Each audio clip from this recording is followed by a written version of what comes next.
Just as a recap for the end of the year, we did have our Visionary Summit, which was quite fun. We had some real issues, though. We were really struggling from a technical point of view. If you attended, we struggled with some of the interfaces between StreamYard and Twitch. StreamYard actually went down on us, yay, in the middle of it. And Steve had to do some technical gymnastics to keep it up, which we did. So it got done. And one of the best presentations, I think, really was Sasha. Sasha has become such a great presenter. And if you didn't see his presentation, I would go look for it. Let me post out here in YouTube where you can find all that. You created the playlist for all that stuff, right? Or do you categorize them like under architecture and outreach and stuff? There's a playlist specifically for Ortelius, the Visionary Summit, for each one we do. Let me find it. Let me find the playlist. If not, I think I linked everything off of the blog. But Sasha just did a really good presentation, a technical one, and I think everybody should check it out. Just he did such a good job of it. For some reason, I am really struggling today with finding things. Oh, because I'm not. Let me go to my. I found a playlist. Oh, perfect. Drop it in the chat, Arvin. Yes, thank you. Yeah, Thank you, just Arvin. doing that. And there is a blog out there that matches all of that on the Ortelius site. I think I've created links to everything, but I may not have done that. I should look to make sure we don't have to do that.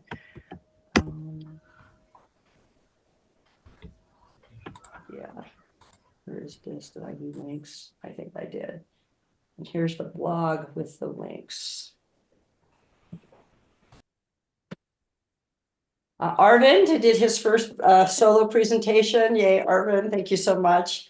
It's hard sometimes for technical people to do presentations. We like to be technical, heads down, and not kind of, where the technical people are the introverts. They're not always extroverts.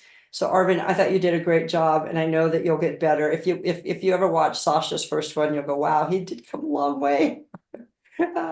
Because he was very robotic at first. Every time my college semester exam and the Ortelius meetup, they occurs at the same months. So it was like we were doing all that stuff. Yes. On the note on presentations, Kat, I'm going to encourage you to do this. The Continuous Delivery Foundation, the call for papers is open until I think Friday or Monday, the 14th, whichever the day the 14th falls on. It's going to be in Seattle, so it should be close to you. I would do something on Emporous or the need for a unified object reference to get that conversation going. I will, let me stick in here the link quickly. Can I DM you on Discord later to follow up about that? Yes, you can. Cool. She'll forget, just email her. Okay. She's terrible at any of those. I am. Gotcha. I admit I got too many things happening, and I can't remember to go over to Discord and see if somebody messaged me. I will know that email is how you reach. Email. I'll do stuff immediately. Discord, I have to go find it. Got it. Email's almost X sometimes is my to-do list. So, but anyway, there is some interesting, definitely some interesting presentations that we did do for this year's summit. And I think that we're going to do some changes. Steve, you want to talk about what you learned about Twitch? Yeah, so on the Twitch side, we are going to skip. Oh, there's another interface into YouTube, basically. Somehow we lost you, Steve. God dang it. You're kidding me. You guys hear us? I can see everybody. All right, we had a slight internet hiccup there.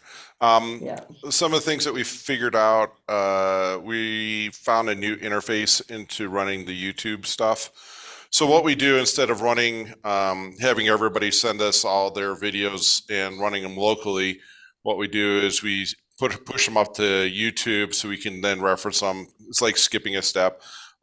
We did find a new interface that allows us to, from was it OSB and Twitch and StreamYard. There's another interface that we need to put in place to deal with the YouTube videos and stuff. I played around with it a little bit after the Visionary Summit, and it seems like it's going to work. We'll see what happens on our next one in the spring, but we'll get there. It's a learning experience on that front. Yeah, it was kind of painful though, because like Garima had a great presentation on the space industry, and it was all we couldn't get it to be a full screen, and so it was frustrating to say the least.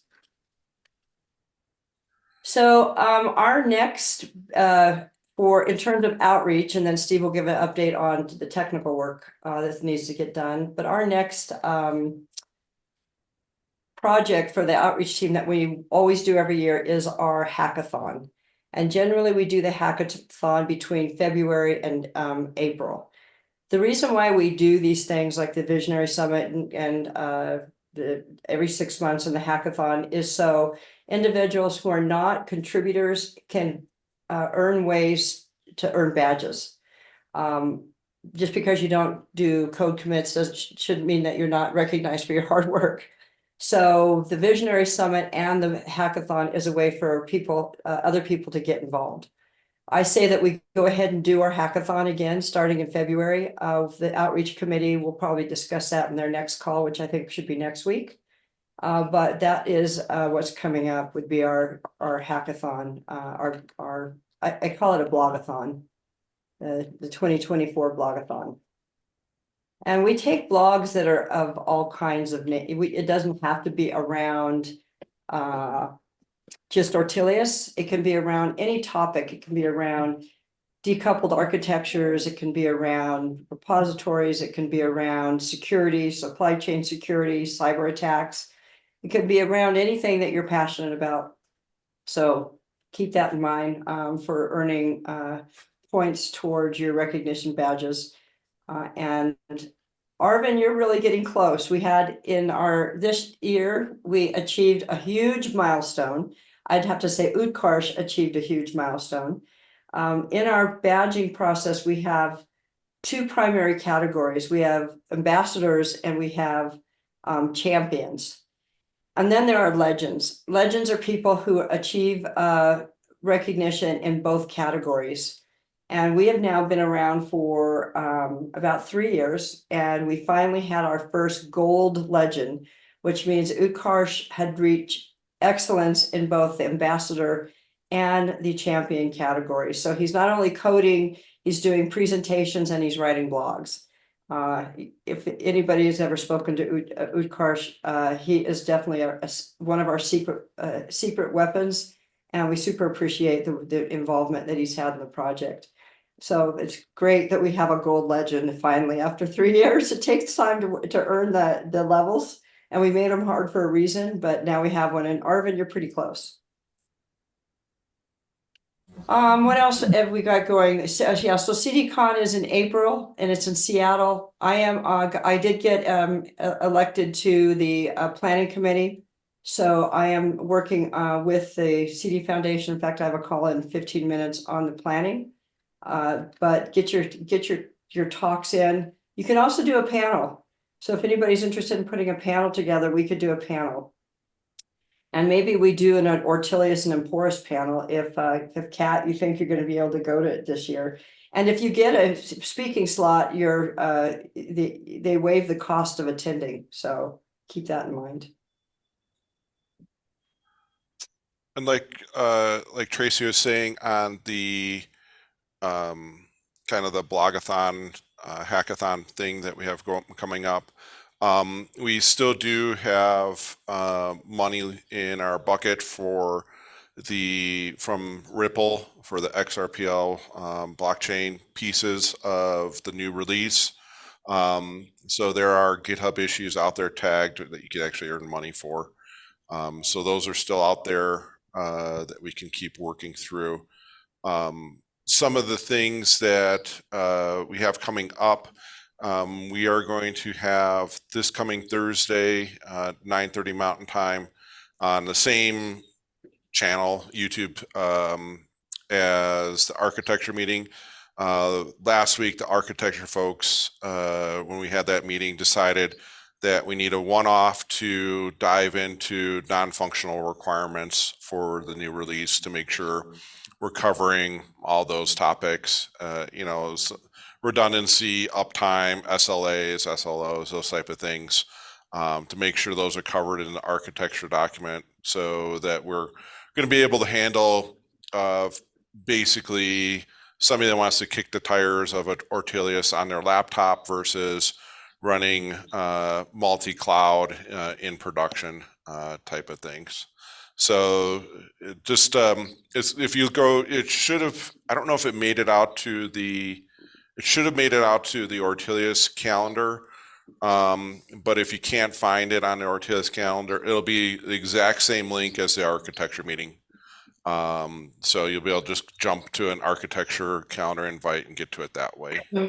Steve, do you know when that is? I'll just add it to here. This Thursday, 9:30 Mountain Time. So whatever, the 11th. Okay. You said 9:30 Mountain. Did you find it, Arvin? No, I posted another link. Okay, It what is you got, for Arvin? the event. Yes. Oh, yeah, Arvin just put a nice link in with all the upcoming events. Who's that Okay. through, Arvin? I found it like in the social media a long time ago. So for each month you can keep track of all the events happening, and you can keep track of all the CFPs that you want to do. Oh, nice. Just click on like any date which has like a shadow, and Oh yeah, and I at see the the event listed at the bottom there. yes, Cool.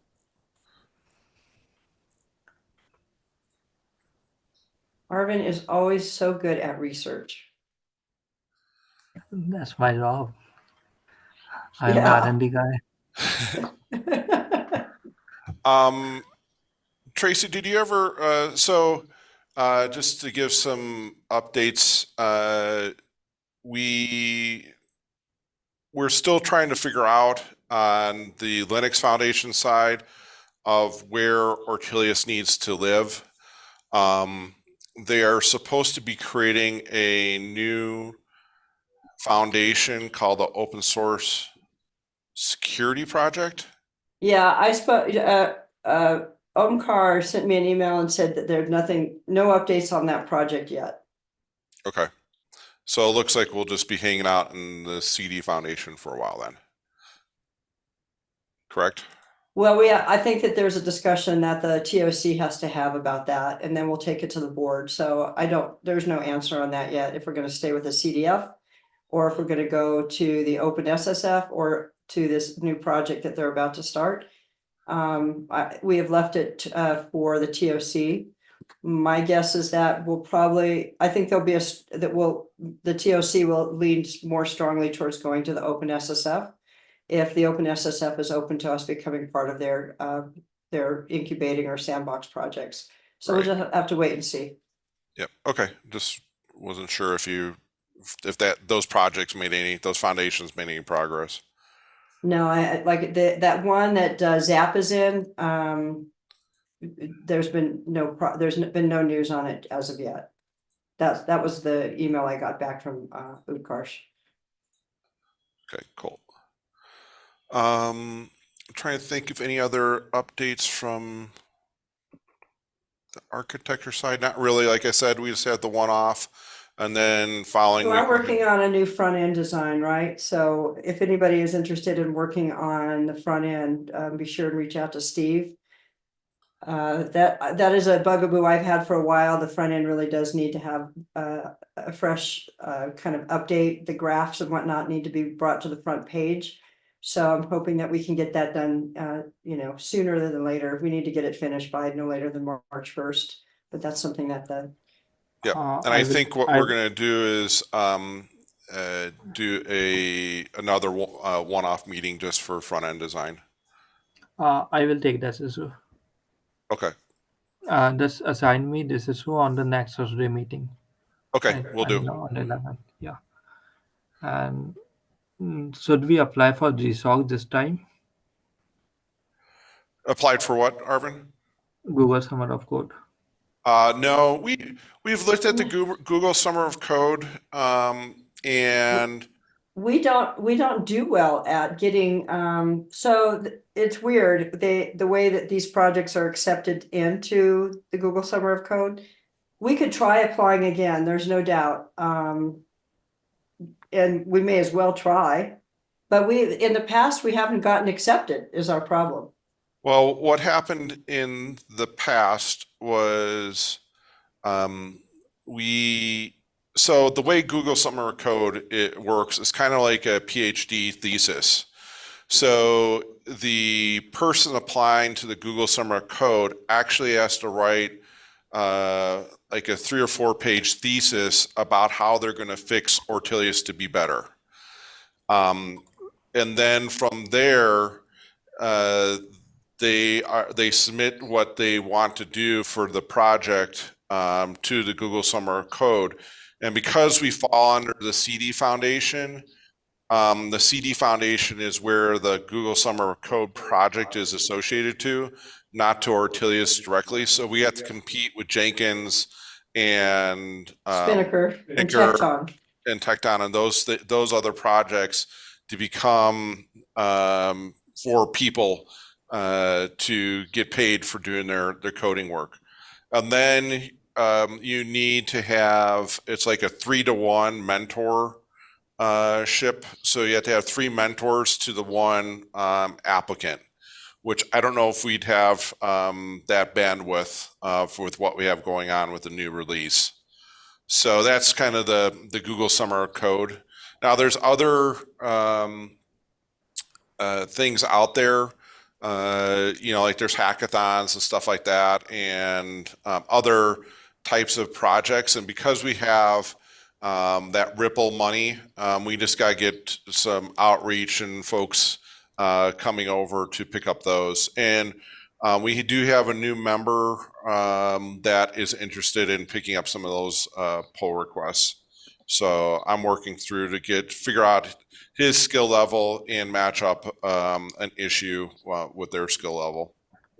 We are talking about Raj, right? Yeah, Raj. He's studying in Carnegie Mellon University, so we can take it like some attention from students from that college. Yeah, exactly. It would be great if we could. And getting some students from that college, it doesn't have to be Summer of Code. We can work with them outside of Summer of Code, to be honest. Yes. And we've always tried to get hooked up with a college program. I know last year, Tracy, we had one college professor and a couple folks interested from Brazil. Brazil, yeah. But it got started, but it never came through. So that's always an avenue. We haven't been able to crack that nut yet on kind of the format and what we need to do to get that moving along. So if anybody has any experience dealing with universities or even community college programs, please reach out to Tracy or I on that, because that's always an interesting avenue where the resources exist. Yeah, we need talent for that. A person who can contribute to this complex project. Because the main problem is that they will take little bit a longer time to understand this project. And that's when they lose the interest. Yeah, and fitting it into their if they're doing a master's or a PhD, they're kind of sidetracked with that. Yes. Because I And know Ukarsh is working on, believe his master's or maybe it's his PhD, and he's been sidetracked a little bit. Masters, he's doing master, yeah. He will graduate in 6 months. right? And does there is any update from the Fidelity? We have not. Brian, have you heard anything from Fidelity? What's his name? I have not. He didn't respond. Just thinking about that this morning, yesterday. I have to go back to him. He didn't respond to my last inquiry last month, so I have to follow back up. And that's okay, because some of the stuff that we need to chat with him about is stuff that we're currently coding and putting in place. Okay. So the closer we get to the new release, so if we have he pushes us off for a month, it's not going to mess anything up. I think we'll have our ducks more in a row to be able to show him something. Okay. Yeah, I'll still plan to follow back up and ping him, but air towards getting something on a demo on the books for February. Yep. Yeah. Anybody have anything else? So Kate, what are you interested in since you're new? Yeah, why don't you introduce yourself to the team we have here? So name is Kate Scarsola, and I've been doing basically, well, I mean, I started with Pong, so that's a kind of gaming, original Space Invaders cocktail machine sits still working in my house, and I'm a champion. Nice. Beat all who come. I don't let anyone win. Even my great nieces and nephews, man, I crush them. That's the important part. But so I worked with IBM for 20 years. And while at IBM, I went back to get my Master's of Science in Information Security. I tell people when I graduated, there was only 4 people in my graduating class. So it was in 2006, cybersecurity was just, really coming into our thought process. And the curriculum at the time was developed by the NSA and DoD. I did my thesis on securing the electrical grid in North America. I always say that, so that was in 2006. In 2007, Bruce Willis movie Die Hard, or Live Free or Die Hard. That was my thesis, people. They took my thesis. So, in all due seriousness, I mean, I'm joking, of course, but in all due seriousness, it was this idea of keeping up the electrical grid and activity happening while it's compromised. And so with IBM, I became this subject matter expert on critical infrastructure, and I left IBM in 2018. Would have a short stint at McAfee, and then to Micro Focus, which was bought by OpenText. I was laid off. It's from OpenText, and it's actually a good thing. I was laid off in October. My manager and we had built a SIM for critical infrastructure, and just got it out the door. So not surprising. But anyway, I'm sort of taking a small break, sort of deciding, what to do. I'm 57. So yeah. So anyway, sort of jumping back in and looking to, see what my next steps are. Not jumping at anything, and I don't really want to get on the road and do all the hours that I did. And anyway, so that's sort of. Oh, well, welcome, and we'll take anything, any way you want to participate. The only Even thing if it's something you've never done before, we're happy to mentor and help you through it. So yes, that's great. The only thing I'll say is that I really became also nuts about IoT and the security of IoT. And so if you go out and Google my name, you'll see some things around, my passion around, IoT, industrial Internet of Things, and IoT, and how they're not protected, and how we were able to understand clearly indicators of compromise and behavior of these devices. And so I'm really actually very passionate around IoT, but you know. Have you done anything around machine learning, securing machine learning? Yes, a lot actually. Okay. And I can talk a lot about that. I won't We get could into it use now. help in that area. Utkarsh is going to, I think this year, the architecture team will probably spin off a working group. Okay. I'm hoping they do, to focus on the data that we need and what kind of, what our machine, Oh. what our ML workflows would look like. Oh, I'm totally, doing- I can totally and we get, want- I'm, Yeah, yeah, we want it to be around threat modeling. sure. Yeah. I mean, so just so you guys know, I mean, so typically with humans, it takes us about 30 days to get, over 14 to 30 days to get, an understanding of what's happening. Of course, with IoT, it takes, like, we were seeing something literally within minutes, but 7 days to, at most, because they're so chatty. And Well, so we could certainly use your help in that area. it'd be So my you might, pleasure. you might want to focus on attending the architecture calls. Yeah. And see how we're going to organize that little spinoff, because it really needs somebody to focus on helping us build out those ML models. I would love it, because I feel like that's my, my calling, my passion. I tell people that, here, we're not even doing a good job today, especially with industrial control systems. I know you have a meeting to go to.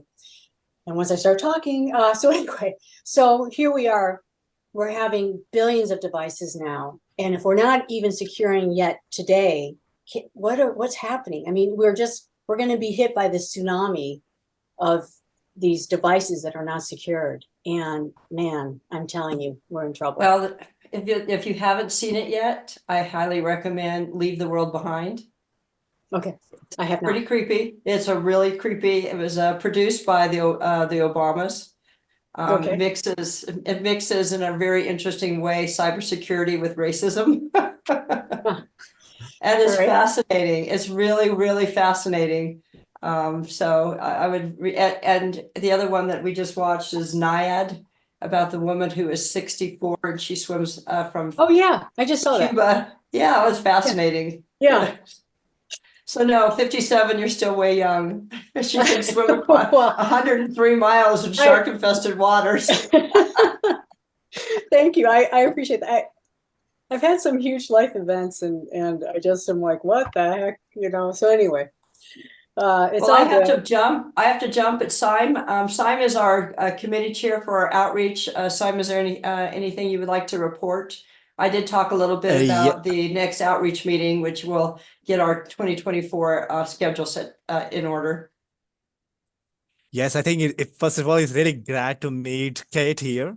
So one thing we can definitely do is to have some sort of podcast going with some of his passion around the machine learning or IoT. So definitely I will find time to schedule this out. And also Steve and Tracy, both of you. So we're beginning the year for this year. Is it a possibility so we can connect three of us together and prepare an agenda for I think at least still for the CDCon, for some podcast and outreach planning. So Yeah. Congrats, Tracy. You have been actually setting up I think, program committee member in there. Yeah, and the they started CDCon. their meeting 5 minutes ago, so I'm gonna jump, even though this meeting can go on. Yeah, so No I'll worry, stay here. but So, Sime, we have the outreach meeting next Monday or Tuesday. So let's make sure we bring that up. Let me check. Is it on our calendar next Monday? Should be. Yes.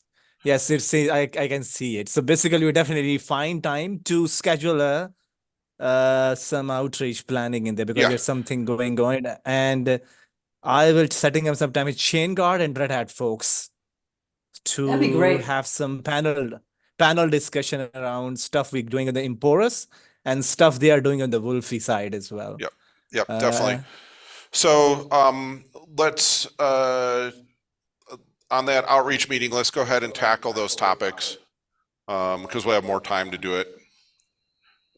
Yes, absolutely, definitely. So happy New Year. So we'll be meeting first time in 2024 and we'll be meeting soon again next Monday. Bye bye, everyone. All right, take care.